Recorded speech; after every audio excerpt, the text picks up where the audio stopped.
Hello，大家好，我係 Johnson。喂，嚟到呢個頻道嘅話，都睇緊我呢個頻道嘅話，9成9都係我啲前盟友同埋認識我嘅朋友嚟㗎啦。咁就好多謝你哋嘅支持啦，令到我可以有50以上嘅訂閱啦。咁嚟緊嘅新賽季，我都可以有直播嘅台喺度。咁大家如果會遇到我或者同我係同盟嘅話，都有機會上電視啊！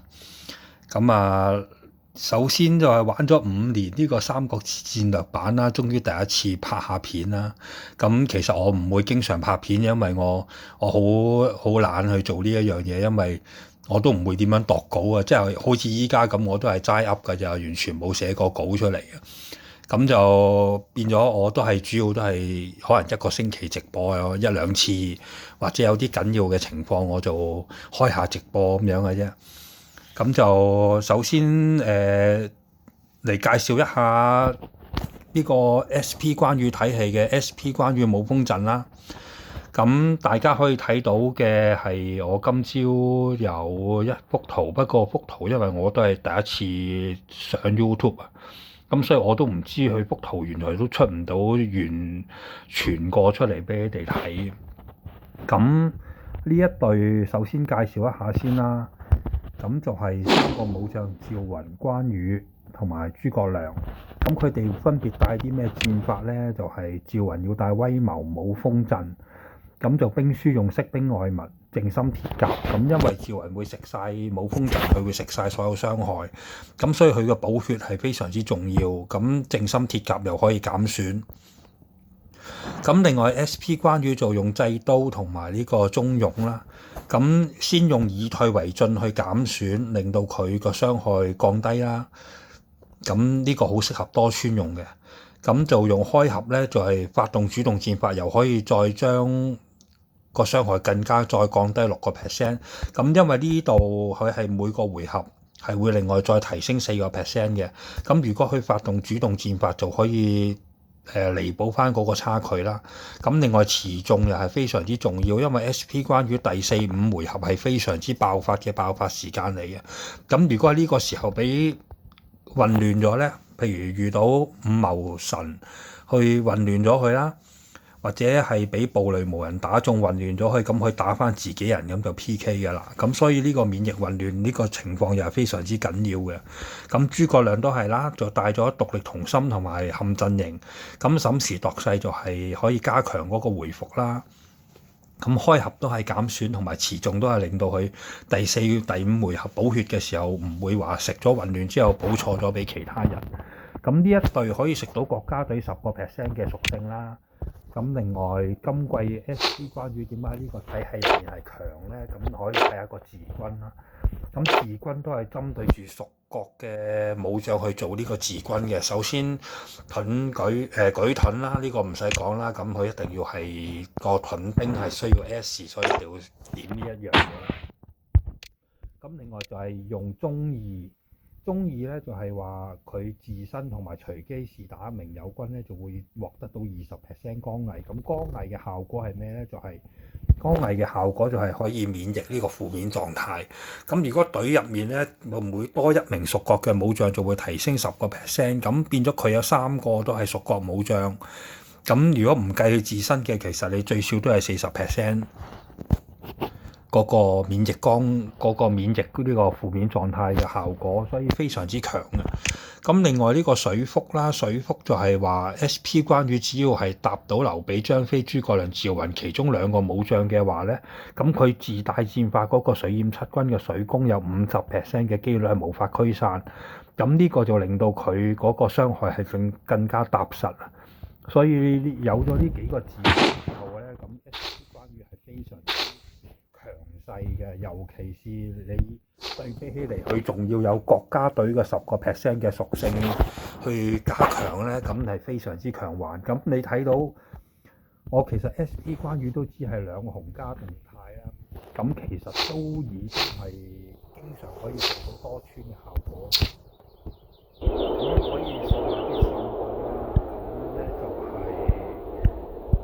SP 關羽武鋒盾，咁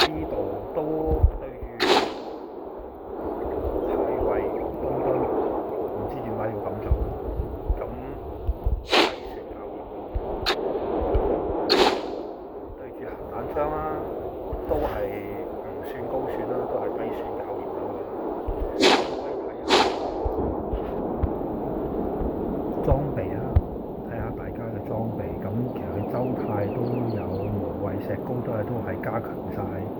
不過佢張飛又唔係好強嘅喎，佢起碼冇紅面。好，呢個就唔算數啦。咁我哋再睇下佢嘅其他嗰啲波穿啦。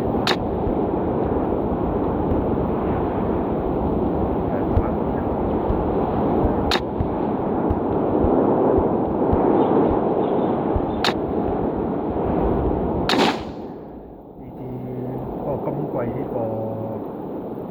今季呢個北伐槍係強咗，呢個買都係經常北伐槍係應該可以接受。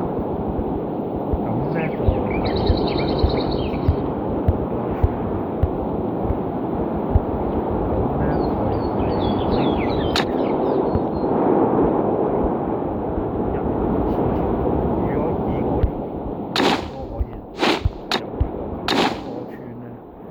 咁其實就可以反映出佢真係幾強嘅。咁我陣間可以大家用小程序去睇下啦。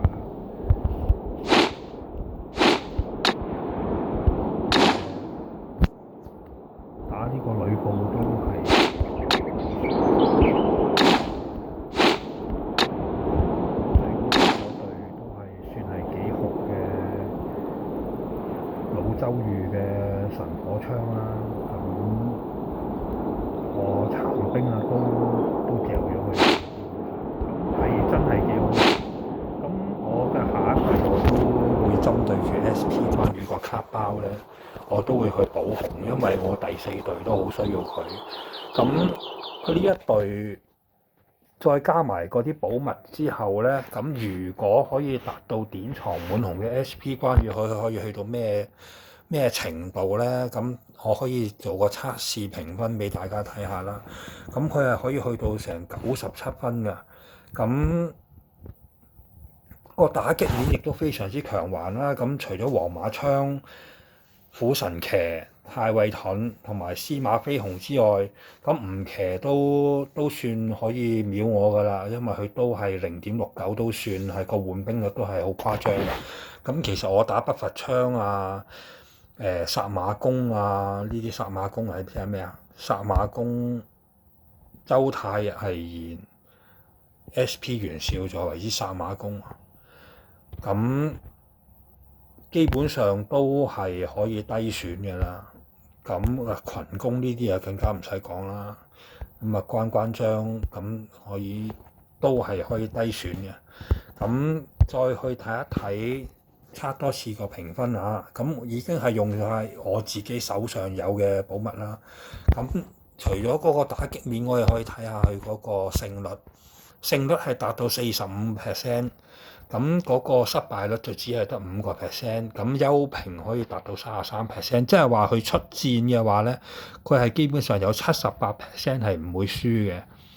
咁仲有劣評都係有16.6% 啦，咁基本上好誇張㗎啦，呢個啊非常之嚴謹嘅數據嚟嘅呢個。咁啊真係非常之強橫嘅。咁如果去翻我兩紅嗰個 SP 關羽典藏冇嘅有動態用翻晒，嗱呢啲就係用翻晒我嗰啲自軍啦。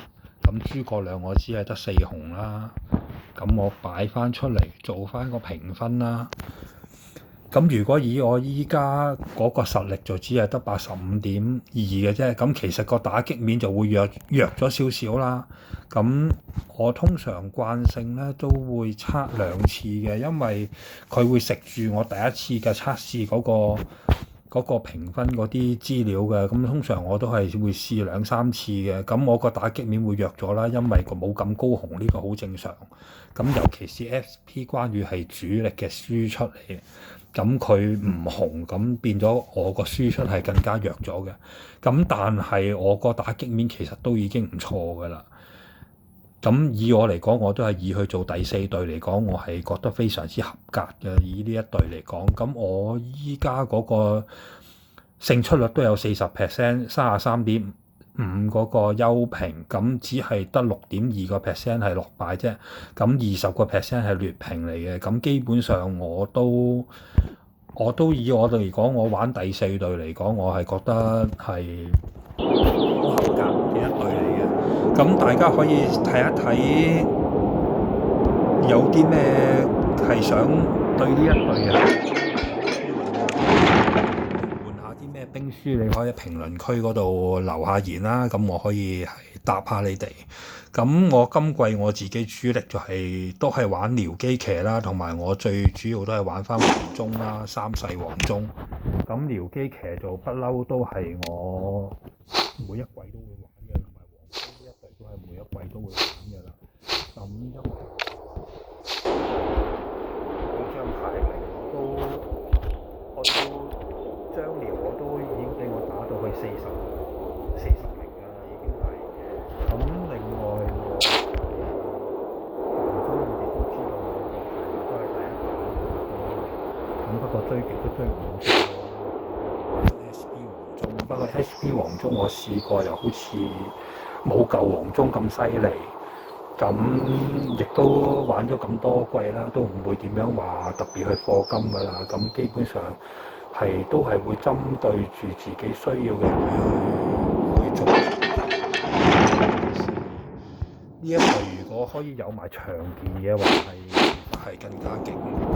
因為如果我諸葛亮仲可以俾到長劍嘅話咧，嗰個效果係會更加之強，因為長劍其實喺每一隊嚟講都係非常之重要嘅一個寶物嚟嘅。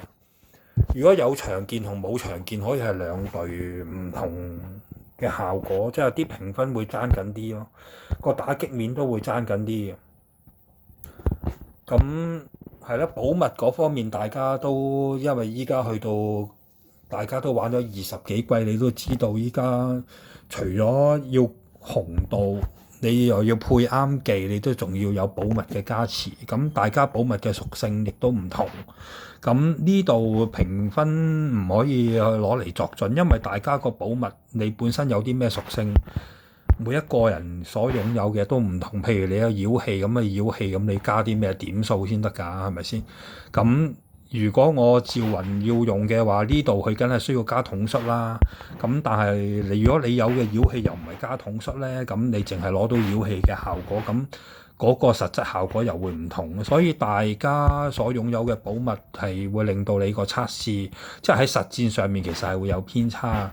所以大家都可以注意下。咁今段片暫時去到呢度先啦，因為都係一個段測試嘅片啊。嚟緊等 YouTube 嗰度一 approve 咗我嗰個直播嘅時候，咁喺季尾嗰陣時，或者我可以開下直播啊，大家喺聊天室嗰度再傾啊。好，咁暫時係咁先，多謝大家支持啊！再次多謝各位，咁嚟緊再喺直播再見，拜拜。